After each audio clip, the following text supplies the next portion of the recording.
Hola, ¿cómo están? Me da muchísimo gusto darles la bienvenida a uno más de nuestros diálogos UNAM, Universidad de La Habana. Yo soy Sandra Lorenzano, directora del Centro de Estudios Mexicanos UNAM Cuba, y este es un espacio para la reflexión, para la conversación entre investigadores e investigadoras, tanto de la Universidad de La Habana como de la Universidad Nacional Autónoma de México. Y hoy tenemos a dos invitados de lujo, unos invitados con los que estoy segurísima vamos a aprender mucho. Son dos físicos de amplio renombre en cada una de sus instituciones. Dos físicos que llevan muchos años trabajando juntos en diversos proyectos. Ellos son Edwin Pedrero González y Efraín Chávez Lomelí. Si les parece bien, voy a leer sus semblanzas. El doctor Edwin Pedrero González, que es licenciado en física por la Universidad de La Habana, se licenció en 1970, es doctor en ciencias técnicas en el Instituto Superior de Geodesia de Moscú, es profesor titular e investigador titular, profesor emérito de la Universidad de La Habana. Tiene 54 años de experiencia en la docencia universitaria y en la investigación científica. Preside la Cátedra de Cultura Científica Félix Varela de la Universidad de La Habana, de la cual fue fundador hace 20 años, en 2004. Ha realizado trabajo científico en física y aplicaciones del láser, física nuclear, geodesia física, pedagogía y ciencia de materiales. Desde 1996 se ha dedicado principalmente al análisis de materiales utilizando aceleradores de iones y a la divulgación científica.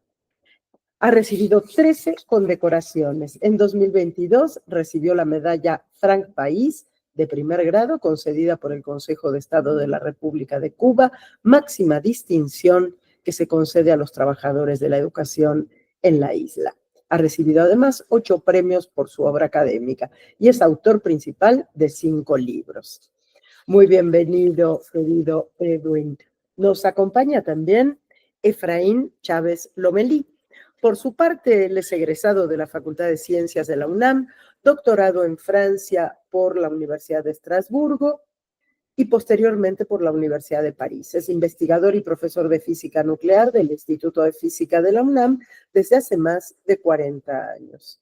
Es ganador de la medalla Fernando de Alba por sus contribuciones al desarrollo de la física experimental en México. Tiene experiencia de trabajo en colaboración con los principales laboratorios nucleares de Estados Unidos, Francia, Italia y Rusia, además de mantener proyectos de colaboración con grupos de investigación en diversos países. Ha publicado más de 150 trabajos que han recibido más de 2.500 citas. Y sus principales áreas de investigación están relacionadas con el estudio de la naturaleza, los núcleos atómicos y sus propiedades estáticas y dinámicas, así como con las aplicaciones de la instrumentación nuclear en trabajos interdisciplinarios y servicios, notablemente el fechamiento de objetos y materiales por técnicas radiométricas, lo que conocemos como carbono 14. Como ven, dos grandes investigadores de nuestras universidades que me da muchísimo gusto recibir aquí. Y yo iniciaría dándoles además la bienvenida también a ustedes, queridos colegas, haciéndoles una pregunta. Cuéntenos, por favor, a quien nos está escuchando y a mí misma, ¿cómo inició este trabajo de colaboración entre ustedes y sus equipos, entre estas dos maravillosas universidades a las que pertenecemos? Adelante, por favor. Bueno, primero que todo, no sé cómo agradecer a Sandra, a la UNAM, a Efraín, tener esta posibilidad de intercambio y de conversar, de platicar un poco sobre casi 30 años de cooperación, que fue cuando comenzamos.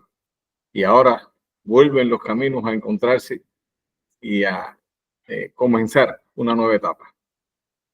En mi caso, creo que vale la pena señalar, yo tengo un documento, ya está documentado, que el 14 de junio de 1996 en el laboratorio Van de Graaff del Instituto de Física de la UNAM se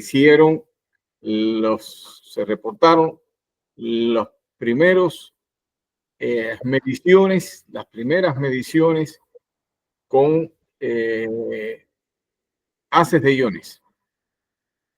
En un equipo donde estaba el propio Efraín, estaba la doctora Alicia Oliver, estaba Corina Solís, estaba Eduardo Andrade, Juan Carlos Pineda, recuerdo en estos momentos. Entonces, ahí está documentado que se hicieron mediciones a 75 muestras que yo había llevado de la Universidad de La Habana, que fueron muestras de distintos materiales. Por ejemplo, ahí había sulfuro de cadmio, había elementos que eran de cadmio sin hidruro, otros que eran de óxido de titanio, unas de germanio, de níquel, y así diferentes materiales.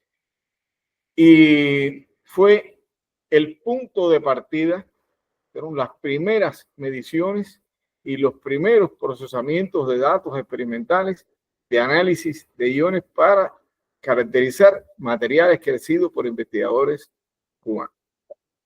Por lo menos en la Universidad de La Habana. O sea, yo no puedo decir que haya sido en otros lugares, pero en la Universidad de La Habana las primeras mediciones que se hicieron fueron precisamente allí en el Instituto de Física de la UNAM, y eso siempre a ellos se lo he dicho muchas veces, y en otros lugares siempre comienzo diciendo que eso comenzó aquí en Cuba en colaboración con estos colegas que he mencionado del Instituto de Física de la UNAM. Y bueno, después de eso podemos hablar de muchas cosas, porque la historia no es corta, pero ese es el punto de partida. Y ahora, al cabo de los años, tener esta posibilidad excepcional de este reencuentro profesional, científico con Efraín es realmente una dádiva, es una suerte, es una gran dicha para, no solamente para mí, pienso que para todos los que trabajamos en este campo y que seguramente pues tomaremos a partir de ahora como un punto de partida para avanzar mucho más. Muy bien. Yo quisiera pues tal vez aprovechar este año, el 2024, le fue concedido el Premio Universidad Nacional al doctor Eduardo Andrade. El laboratorio del acelerador Van de Graaff, al que Edwin se ha referido, está en la UNAM desde finales de los 80, ha empezado a trabajar desde principios de los 90 del siglo pasado, gracias a que él fue el motor de este proyecto para traer a México este acelerador. Y son de las cosas que tenemos en la UNAM, en México, que muchas veces pasan desapercibidas, no para cualquiera, digamos, nuestros colegas cubanos inmediatamente identificaron la posibilidad de aprovechar esta infraestructura para hacer análisis de materiales que solamente se pueden hacer cuando se tiene un acelerador de estas características. Entonces, sirva pues aquí como un homenaje más al doctor Eduardo Andrade por esa clarividencia de poder traer un equipo de este nivel, ¿no? Y a la UNAM, ¿no? Y todo el esfuerzo que se ha hecho para mantener y tener un acelerador de este estilo que convierte al Instituto de Física, a la UNAM, en un polo de atracción para colaboraciones interinstitucionales, internacionales, con base en una infraestructura que es difícil de tener en otros lugares, requiere inversión, requiere conocimiento, requiere personal que no todo el mundo puede tener. Entonces, este es el origen de esta colaboración con el grupo de Edwin y el grupo de Fernando Guzmán y los nucleares de La Habana, Oscar Díaz, que ha pues pasado por diferentes etapas y que ahora por cuestiones pues probablemente azarosas del destino está reforzándose, ¿no? Entonces, es una colaboración que tiene mucho tiempo, que tiene muchos frutos, pero que puede dar todavía muchos más.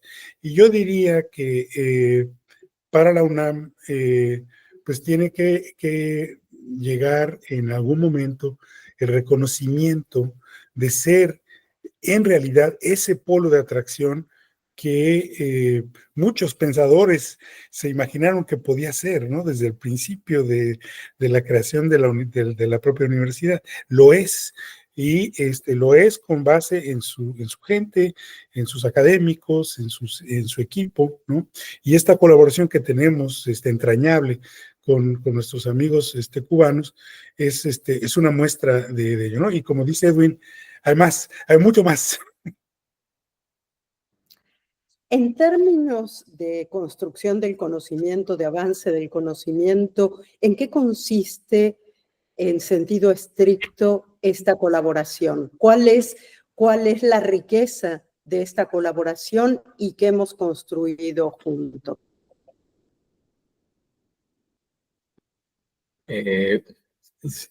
Si me permite, hago un comentario y seguramente que Efraín complementa esto como él sabe hacerlo mejor.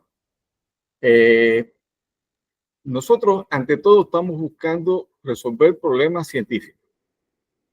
O sea, construir nuevos conocimientos, descubrir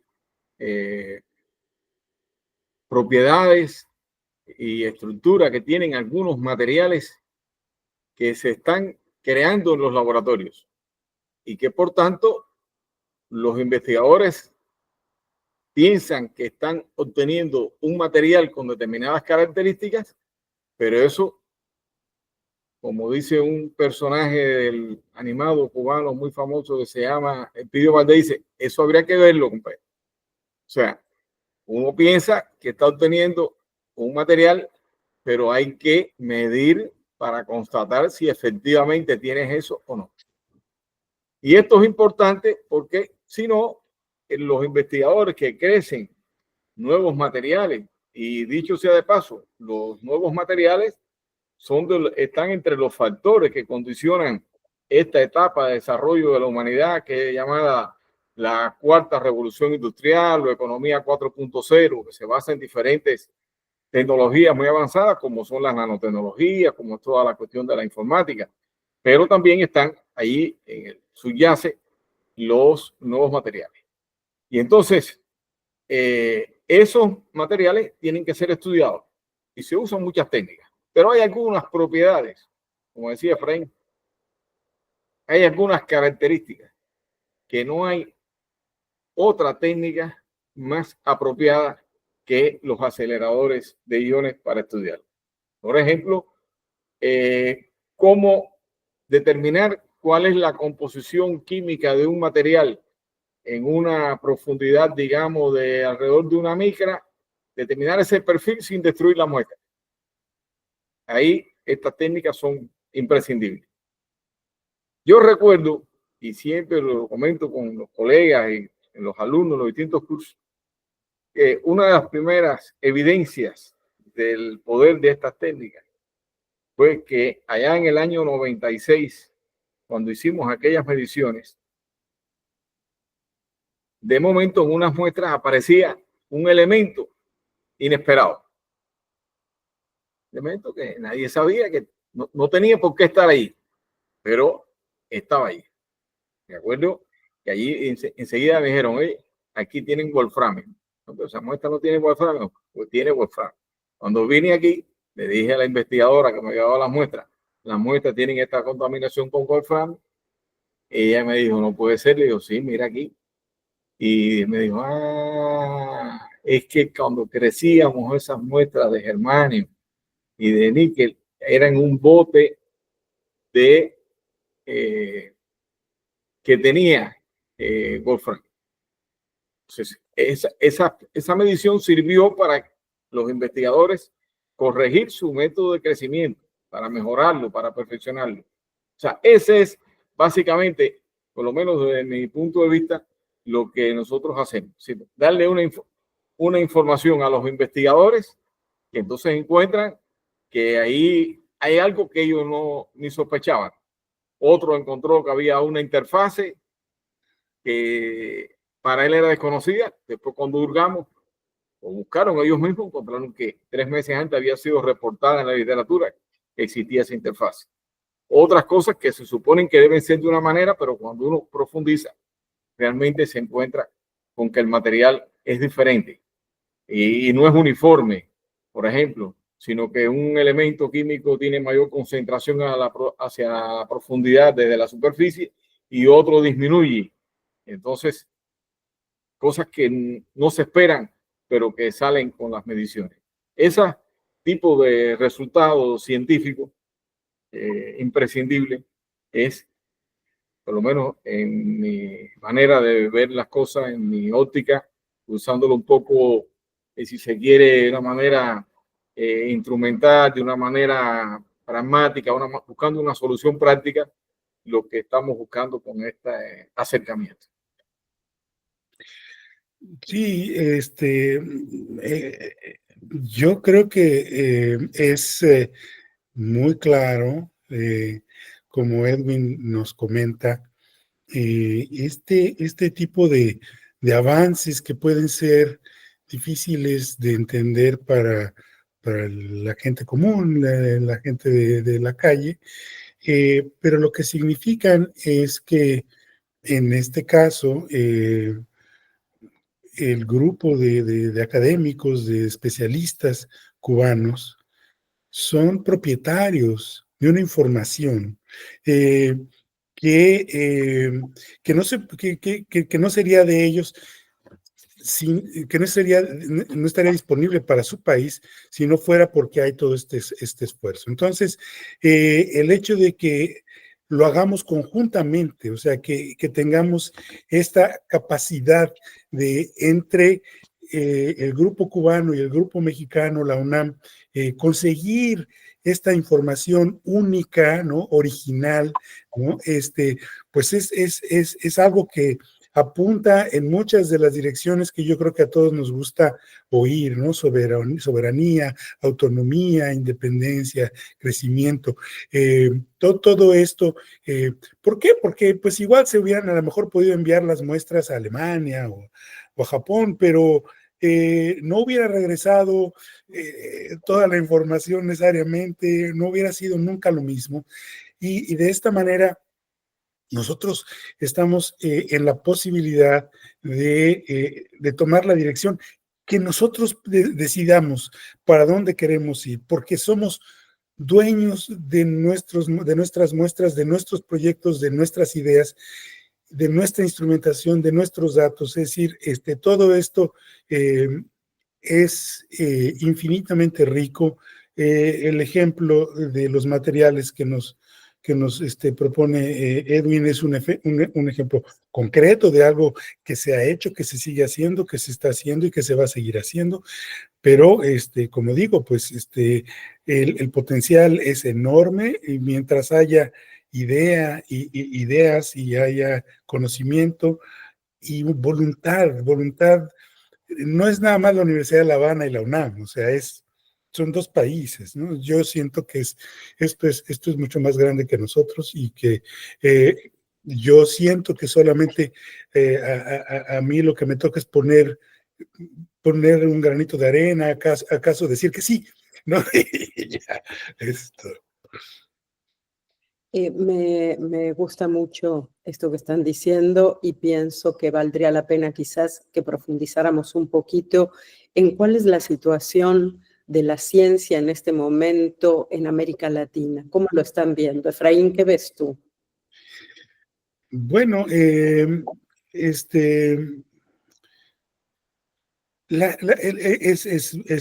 mucho más amplio de lo que yo me atrevería a comentar la ciencia, pero si lo podemos tal vez acotar un poquito a la parte de la física en particular, ¿no? Porque la parte de las ciencias biológicas y la medicina y todo esto, sí es algo que realmente no me siento con ningún tipo de capacidad para comentar, pero en lo que tiene que ver con la física y el desarrollo, pues, del conocimiento de la naturaleza, eh, pues sí siento que nos hemos rezagado, ¿no? Hemos eh, eh, perdido un poquito el paso con respecto al resto del mundo pues, por decisiones que a lo mejor no se han entendido bien, ¿no? O sea, yo creo que eh, el país y los países en general en América Latina con mayor o menor capacidad podríamos estar haciendo más, ¿no? En cuanto a el desarrollo científico en la parte de la física, empujar por tener mejores laboratorios, mejores grupos de investigadores, invertir un poquito más en esta parte que tiene pues una cascada de consecuencias, ¿no? En educación, en formación de la gente, ¿no? Que no es nada más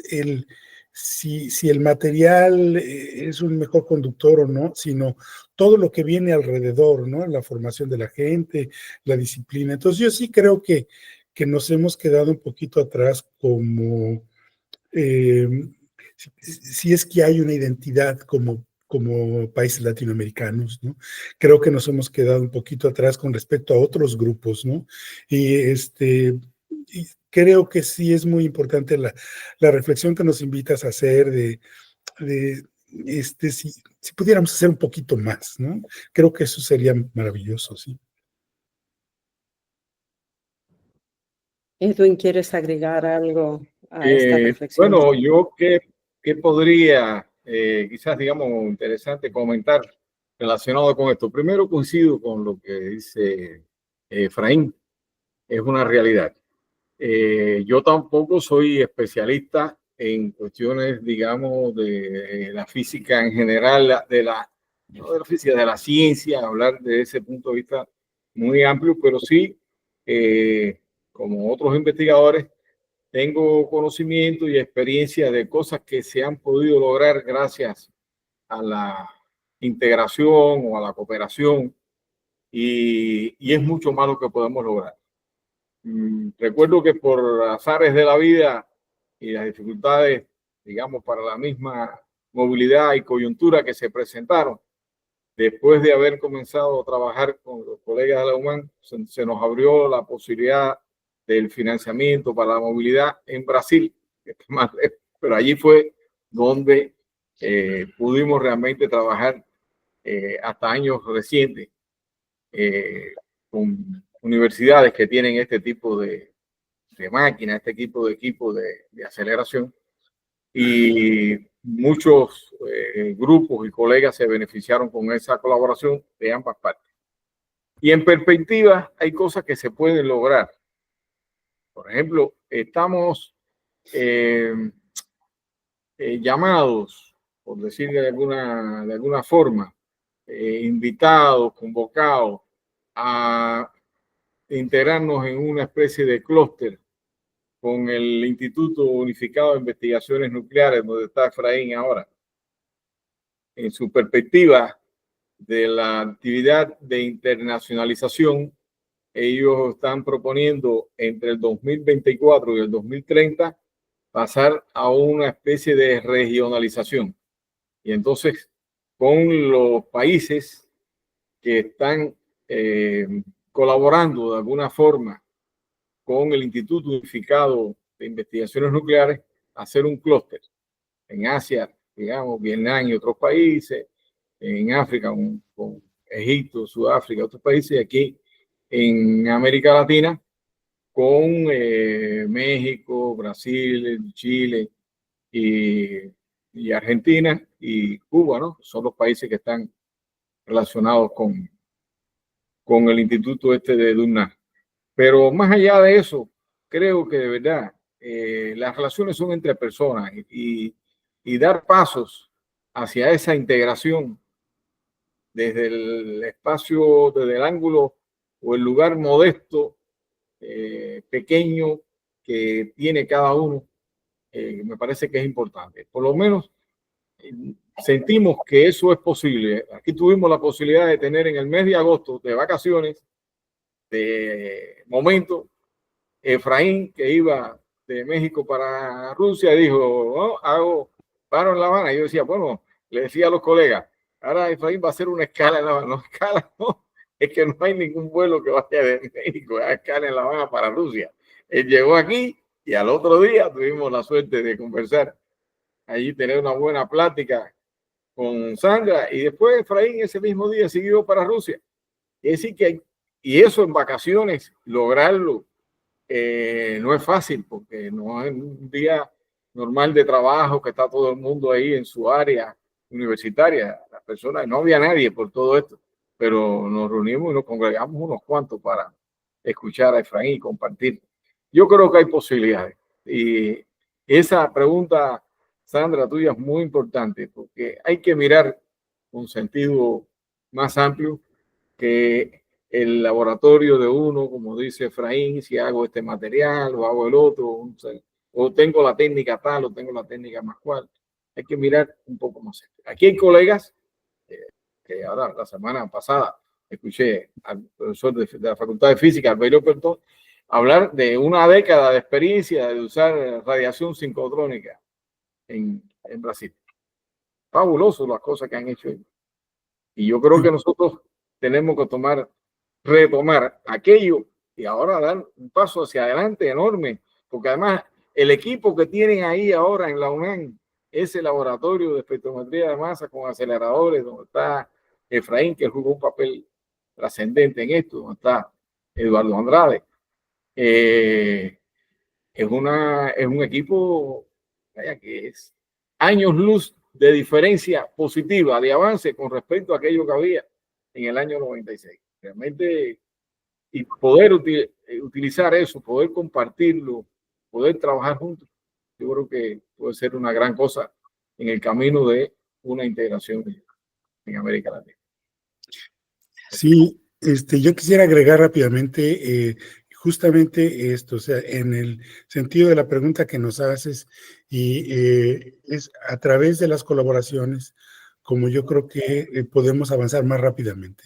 En lugar de estar esperando poder tener en cada país o duplicar equipos, aprovechar los que hay y arrancarnos con colaboraciones al estilo de lo que hemos estado haciendo con base en relaciones personales, ¿no? Pero que acaban convirtiéndose en relaciones institucionales e internacionales, nacionales, ¿no? Lo más maravilloso es que esas relaciones personales terminan convirtiéndose también en política pública a favor de la ciencia y de la construcción del conocimiento. Y estamos hablando del trabajo de dos importantísimas universidades públicas en nuestra región, que me parece fundamental. Ahora, para ir cerrando, ustedes ambos tienen una larguísima experiencia y muy rica experiencia como docentes. Entonces, me gustaría que fuéramos terminando con una reflexión sobre eso. ¿Qué significa la docencia en estos campos? ¿Qué significa la docencia en este momento de la historia? ¿Y cómo se transmite la pasión por la física, en el caso de ustedes, y una física, un campo dentro de la física muy específico, pero cómo se transmite la pasión a la gente joven por el conocimiento, por el estudio? Ustedes son dos maestros en eso. Cuéntenme un poquito. Déjame dejarle a Edwin la oportunidad de cerrar, porque él es un gran profesor, ha escrito libros y a eso se dedica. Entonces déjame darle a él la oportunidad de cerrar. Yo lo que quiero decir es que si hay en todo esto, en mi vida, ¿no? Si yo quisiera decir cuáles son mis principales logros o de lo que yo me siento más orgulloso, no hay ningún artículo, no hay nada que se compare con el agradecimiento de un alumno. ¿no? Que 10 años después regresa, maestro, gracias a usted, conseguí esto, conseguí. Y nuevamente son probablemente anécdotas, historias personales, pero como tú dices, eso se convierte en, en una cuestión de, institucional, ¿no? Y es la función de la UNAM. En realidad de las universidades públicas, pues, pero de esta universidad nacional, ¿no? Tan única que tenemos en México, ¿no? Esa es nuestra función. Física, ¿por qué seguimos estudiando física? ¿Por qué seguimos enseñando física en particular? Bueno, es más allá del sujeto, que es importante, es la, la, la forma en la que se aprende a pensar, ¿no? Es transmitir una forma de ser crítico en la vida, ¿no? No es nada más el que voy a aprender las ecuaciones de Maxwell o voy a poder resolver aquí un problema de matemáticas en 18.3 dimensiones, ¿no? Sino que es cómo abordamos la vida en general, ¿no? Y yo creo que ahí hay una cosa muy rica en lo que tiene que ver con las ciencias naturales y muy particularmente con la física, ¿no? Que es el estudio de la naturaleza utilizando el método científico, las matemáticas, en fin, todo esto, ¿no? Entonces, yo creo que es nuestra obligación como docentes en la UNAM, en México, ¿no? Y creo que hay pocos espacios como la universidad pública, en donde esto es válido. Yo también coincido con esto que está diciendo Efraín, por supuesto. Y en el caso de la universidad cubana, eso se manifiesta de muchas formas. Por ejemplo, los estudiantes desde los primeros años, hablando particularmente de los casos que conozco aquí en la Universidad de La Habana, desde los primeros años empiezan a vincularse de alguna forma con el trabajo científico. Unos más, otros menos. Y a medida que avanzan en la carrera, o sea, desde la formación de pregrado, ellos hacen trabajo científico porque además tienen que terminar con un trabajo de diploma, que es un trabajo de investigación hecho por cada estudiante con forma de tesis que tiene que defenderlo. Y el acompañamiento de los profesores a los estudiantes, el vínculo de los estudiantes desde edades tempranas, digamos aquí en la universidad, con el trabajo científico es muy importante. Sin eso, realmente, los grupos de investigaciones nuestros, los laboratorios y los propios investigadores no podrían cumplir su función, su cometido, su deber como corresponde. Es imprescindible la participación de los estudiantes y ellos además lo asumen con mucho agrado, con mucho placer. Y saben que a su vez representa un retorno, un beneficio para ellos participar en el trabajo científico. Ellos tienen sus jornadas científicas estudiantiles en cada facultad y presentan lo que van logrando de un año en otro. Y en eso hay experiencia ya de muchos años, de décadas, y es fundamental para el futuro, porque ¿de qué vale hacer algo hoy si no es pensando en el mañana? Si no es para que sea útil para otros. Seríamos demasiado cortos de vista y demasiado egoístas si solamente estuviéramos pensando en el currículum de uno o en el trabajo científico de uno, el grupo en que uno se desenvuelve, el campo específico que trabaja. Yo creo que lo esencial es ese compartir el conocimiento, ese depositar en las nuevas generaciones una forma de ver la vida, como decía Efraín, de una manera de enfrentarse a la realidad. En el caso nuestro, bueno, como lo hacen los físicos, otros lo hacen cada uno a su manera, pero de una manera científica. Es decir, el inocular el método científico en las personas como una forma de interpretar la realidad, no, eso no tiene comparación. Y eso es válido para cualquier especialidad. Un objeto muy concreto, un físico lo analiza de una manera, un químico otro, un especialista de las ciencias sociales lo ve de otra manera. La realidad está allí, cómo se enfoca, cómo se interpreta, cómo se analiza. Bueno, hay muchas formas de hacerla, pero el método científico es un método muy apropiado para analizar esos fenómenos de la realidad, sea la naturaleza o sea la sociedad o el pensamiento. Nosotros nos dedicamos más a la naturaleza, pero como método, el método científico es algo que se pueden apropiar las personas desde los primeros años de los estudios universitarios, y eso es de un valor extraordinario para analizar cualquier problema, hacerse preguntas, un poco aquello que se le atribuye a Cicerón de dudando llega a la verdad. O sea, no tiene límite en una ciencia o en otra. Eso es válido para todas.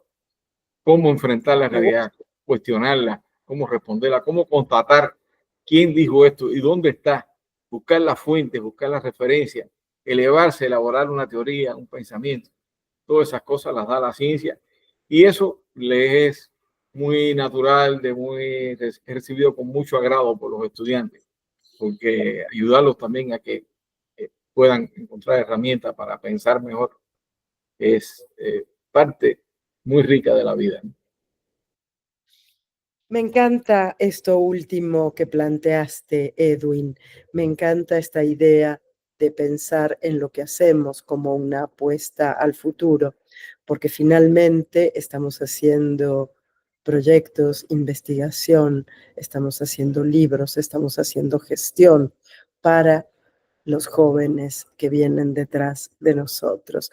Me gusta pensar en la universidad siempre como un espacio, en este sentido, un espacio de esperanza, un espacio proyectado al mañana. Muy linda reflexión. Y muchísimas gracias a los dos. Una conversación, tal como lo imaginé, muy enriquecedora para todas y todos nosotros que los estuvimos escuchando. Ustedes ya saben que aquí, en la sede de la UNAM en Cuba, tienen su casa. Tanto ustedes, queridos Edwin y Efraín, como el público que hoy nos ha acompañado. Gracias de verdad, les dejo un abrazo y nos escuchamos la próxima. Cuídense mucho y esperen el próximo diálogo. Gracias. Muchas felicidades por esta gran iniciativa. Sí, gracias a ti. Gracias a ustedes.